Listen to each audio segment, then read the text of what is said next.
എല്ലാ പ്രിയപ്പെട്ട കൂട്ടുകാർക്കും സ്മിതൂസ് വേൾഡിൻ്റെ പുതിയ വീഡിയോയിലേക്ക് സ്വാഗതം. എല്ലാവരും സുഖമായി സന്തോഷമായും ഇരിക്കുന്നല്ലോ.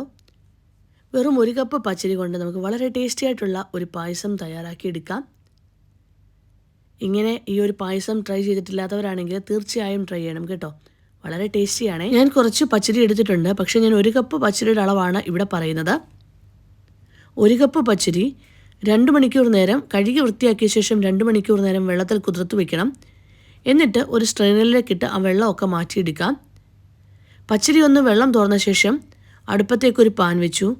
1 ടേബിൾ സ്പൂൺ നെയ്യ് ഒഴിച്ചു. ഇതിലേക്ക് ഈ പച്ചരിയും കൂടിയിട്ട് നല്ലതായിട്ടൊന്ന് വഴച്ചിയെടുക്കുക. നെയ്ക്കകത്ത് കിടന്ന് വഴന്നു വരുമ്പോൾ പച്ചരിയുടെ കളർ ചെറുതായിട്ടൊന്ന് മാറി വരും. ഈ സമയത്ത് ഇതിലേക്ക് 1.5 ലിറ്റർ പാല് ഒഴിച്ചു കൊടുക്കണം. പശുവിൻ പാല് 1.5 ലിറ്ററാണ് ഞാൻ ഒഴിച്ചു കൊടുത്തിരിക്കുന്നത്. ഇനി ഈ പച്ചരി ഈ പാലിൽ കിടന്നാണ് വെന്തു വരേണ്ടത്.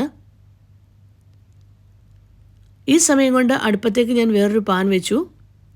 1 കപ്പ് പച്ചരിക്ക് 5 പിസ്ത, 5 ബദാം, 10 കാഷ്യൂനട്ട് അല്ലെങ്കിൽ കപ്പലണ്ടി വേണമെങ്കിലും ചേർക്കാവുന്നതാണ്. അതിനോടൊപ്പം ഞാനൊരു 5 ഏലക്കയും ഒരു ചെറിയ കഷ്ണം ചുക്കും എടുത്തിട്ടുണ്ട്. ഇതൊന്ന് വറുത്തെടുക്കണം. എന്നിട്ട് ആറിക്കഴിയുമ്പോൾ പൊടിച്ചെടുക്കാവുന്നതാണ്. ഇനി നമുക്ക് ഈ ഒരു പച്ചരി വേവുന്നിടം വരെ നമുക്കൊന്ന് ഇതിനെ നല്ലതായിട്ട് യോജിപ്പിച്ചെടുക്കാം. മധുരത്തിന് ആവശ്യമായിട്ടുള്ള 1 കപ്പ് പച്ചരിക്ക് പായസത്തിന് എന്തുമാത്രം മധുരം വേണം അതിനനുസരിച്ച് മധുരം നമുക്ക് ചേർത്ത് കൊടുക്കാം. കണ്ടൻസ്ഡ് മിൽക്കാണ് ഞാൻ ചേർത്ത് കൊടുത്തിരിക്കുന്നത്. ആദ്യം കുറച്ച് കണ്ടൻസ്ഡ് മിൽക്ക് മാത്രം ചേർത്ത് കൊടുക്കുക, കാരണം നമുക്കിനി ക്യാരമലും കൂടെ തയ്യാറാക്കി എടുക്കാനുണ്ട്. അതുകൊണ്ടാണ് ഞാൻ പറഞ്ഞത്. ഇപ്പം കണ്ടോ, അരിയൊക്കെ വെന്ത് വരാൻ തുടങ്ങിയിട്ടുണ്ട്. പെട്ടെന്ന് തന്നെ വെന്ത് കിട്ടും കേട്ടോ. ഇനി ഓരോ അരിയുടെ വേവ് അനുസരിച്ച് പാലിൻ്റെ അളവ് അങ്ങോട്ടും ഇങ്ങോട്ടും മാറാൻ സാധ്യതയുണ്ട്. അതനുസരിച്ച് പാല് ചേർത്ത് കൊടുക്കാവുന്നതാണ്. പച്ചരി കുറച്ചുകൂടെ വെന്ത് വരാനുണ്ട്. ആ സമയത്തേക്ക് ഞാനൊരു ക്യാരമൽ തയ്യാറാക്കിയാണ്. അടുപ്പത്തേക്കൊരു പാൻ വെച്ചു. ഒരു 1/4 കപ്പ് പഞ്ചസാര അതിലേക്ക് ഇട്ട് കൊടുക്കണം.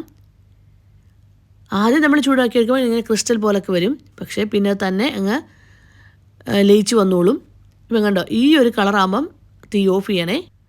അരിയൊക്കെ നന്നായിട്ട് വെന്ത് വന്നിട്ടുണ്ട് കേട്ടോ. നോക്കിയാണേ അരി വെന്തോ ഇല്ലയോ എന്നുള്ളത്. അത് കഴിഞ്ഞ ശേഷം ഈ ക്യാരമൽ അതിലേക്ക് ഒഴിച്ചു കൊടുത്താൽ മതി. ഇനി എന്നിട്ട് നല്ലതായി യോജിപ്പിച്ച ശേഷം വീണ്ടും ചെറുതീയിലിട്ട് ഇതിനെ നന്നായിട്ട് ഒന്നുകൂടെ കുറുക്കിയെടുക്കുക. എങ്കിലേ ആ ക്യാരമലിൻ്റെ കളറ് അതിലേക്ക് വരത്തുള്ളൂ. ഈ ക്യാരമൽ ഒഴിച്ച് കഴിഞ്ഞിട്ട് മധുരം ഒന്നുകൂടെ നോക്കിക്കണം. ഇല്ലെങ്കിൽ കുറച്ചുകൂടെ കണ്ടൻസ്ഡ് മിൽക്ക് ചേർത്ത് കൊടുക്കണം. വളരെ എളുപ്പത്തിൽ തയ്യാറാക്കിയെടുക്കാൻ പറ്റിയൊരു പായസം തന്നെയാണ് കേട്ടോ. എന്നാൽ വളരെ ടേസ്റ്റിയാണേ.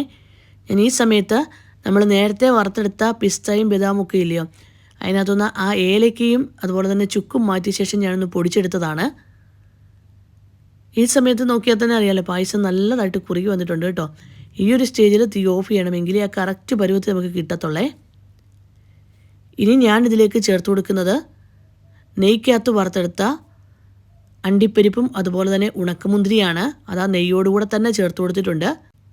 ഇതിലേക്ക് ഇനി നമുക്ക് ചേർത്ത് കൊടുക്കാനുള്ളത് മുമ്പേ മാറ്റി വെച്ച ആ ഏലക്കയും ചെറിയൊരു കഷ്ണം ചുക്കുണ്ടല്ലോ അതും, അതിൻ്റെ കൂടെ 1 ടീസ്പൂൺ ജീരകം കൂടെ പൊടിച്ചതാണ് ഞാൻ ചേർത്ത് കൊടുത്തിരിക്കുന്നത്. പഞ്ചസാരയോടൊപ്പം പൊടിച്ചെടുത്തേക്കുന്നത്, എന്നാലും പെട്ടെന്ന് പൊടിഞ്ഞ് കിട്ടും. ആ ചേർത്തെടുത്തതും കൂടെ ഞാൻ ഇതിലേക്ക് ചേർത്ത് കൊടുത്ത് ഇത്രയും മാത്രമേ ഉള്ളൂ. വളരെ ടേസ്റ്റി ആയിട്ടുള്ളൊരു പായസം തന്നെയാണ് കേട്ടോ. പച്ചരിയാണെന്നും കണ്ട് ടേസ്റ്റ് ഒട്ടും മാറി നിൽക്കത്തില്ല. വളരെ ടേസ്റ്റിയാണ്. എല്ലാവരും ഒന്ന് ട്രൈ ചെയ്തോളൂ. എല്ലാവർക്കും ഇഷ്ടമാവുകയാണെങ്കിൽ ഈ വീഡിയോ കാണുന്ന സമയത്തൊന്ന് ലൈക്ക് ചെയ്യാനും ഷെയർ ചെയ്യാനും സബ്സ്ക്രൈബ് ചെയ്യാനും മറന്നു പോകല്ലേ.